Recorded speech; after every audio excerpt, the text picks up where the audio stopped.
মনের ভুলে কক্সবাজার চলে আসলাম নাকি কুয়াকাটা সমুদ্র পাড়ে চলে আসলাম বুঝতেই পারছি না। কোন এক জায়গায় এসে আমি পড়লাম। আমার তো এমন এক ফিল হচ্ছে যেন এটা কক্সবাজারের রাস্তা। চলুন আজকে আপনাদের সাথে তাই শেয়ার করব। প্রথম হচ্ছে বাসা থেকে আমরা রেডি হয়ে বের হয়ে গেলাম। আমাদের কাজ ছিল একটা দরকারি কাজের জন্য বের হয়েছি মূলত আমরা। তো যেই বাবা সেই কাজ ঘর-টর তালা-টালা দিয়ে আর খাচ্ছাতের গাঁটটি একটা কিস্তির বই সাথে নিয়ে চলে যাচ্ছি। ১ম এ কিস্তির ওখানে কিস্তি দিলাম, দেন বের হলাম। আমাদের গ্রামের রাস্তাটা এত সুন্দর, মানে কি বলে বুঝাতে পারবো না। বাংলাদেশে অনেক সুন্দর, সুন্দর জায়গা আছে, যেটা কেউ জানেই না এখন পর্যন্ত। ওটাকে পর্যটক কেন্দ্রও বানানো যাবে। আর তাছাড়া এমনি তো আমাদের কুড়িগ্রাম ধরলার পাড়টা হচ্ছে একটা পর্যটক কেন্দ্র।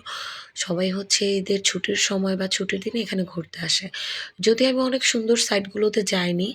আমাদের একটা কাজ ছিল, কাজ-বাজ শেষ করে যখন রাস্তা দিয়ে যাচ্ছিলাম, পাশ দিয়ে দেখলাম কি রে নদী। আমার তো নদী দেখে মন শান্ত হয়ে গেছে। আর এত সুন্দর বাতাস, আমাকে মনে হচ্ছিল উড়িয়ে নিয়ে যাবে। আর সাইফা তো আমার সাথে সেই দুষ্টুমি করছিল। আমার তো মানে ওই কিছু মুহূর্তের জন্য আমি ভুলেই গেছিলাম যে আমি অনেক বড় মানুষ। মনে হচ্ছিল আমি একটা ছোট বাচ্চা। আমি যে কি পরিমাণ বাচ্চামি করছিলাম। আমার কাছে এত ভালো লাগছিল আমি বলে বোঝাতে পারব না। ঠান্ডা বাতাস, পানির কি সুন্দর রং।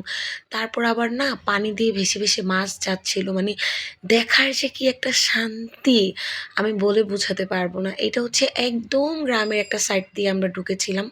সেইজন্য রাস্তার পাশ দিয়ে। আর নদীর মূলত ১ম সাইড বা মানুষ পর্যটক কেন্দ্র হিসেবে যেই সাইডগুলো দিয়ে ঢুকে, ওই সাইডগুলো দিয়ে ঢুকলে মানে মনে হয় আমি পাগল হয়ে যেতাম। আমার কাছে মনে হচ্ছিল যে মানুষ এত টাকা খরচ করে কুয়াকাটা, কক্সবাজার কেন? আমাদের এখানে এত সুন্দর জায়গা আছে।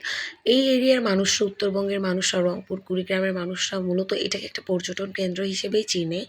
কিন্তু আমি যদি এখানকার ওভাবে মানুষ না, এইজন্য আমি এই জায়গাটাকে চিনতাম না।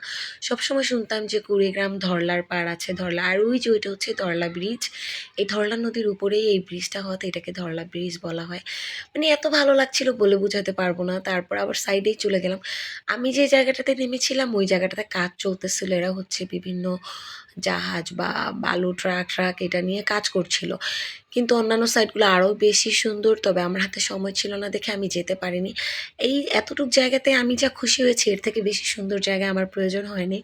আর পুরোটা সাইড এরকম। একদিন আপনারা যদি চান, আপনাদেরকে আমি পুরো ধরলা নদীর পুরো পাড়টাকে একদম এক্সপ্লোর করে দেখাবো যে কতটা সুন্দর। আপনারাও চাইলে এই জায়গাটাতে ঘুরতে আসতে পারেন। এখানে আসলে না অনেক টাকা মানে খরচ কম হবে। মানে টোটালি খরচ নাই বললেই চলে। কোনো খরচই লাগে না। রাস্তার পাড় দিয়ে নেমে যেতে পারবেন। আর যেখান দিয়ে গেট আছে বা ঘাট আছে ওখান দিয়ে নামলে তো আরও সুন্দর।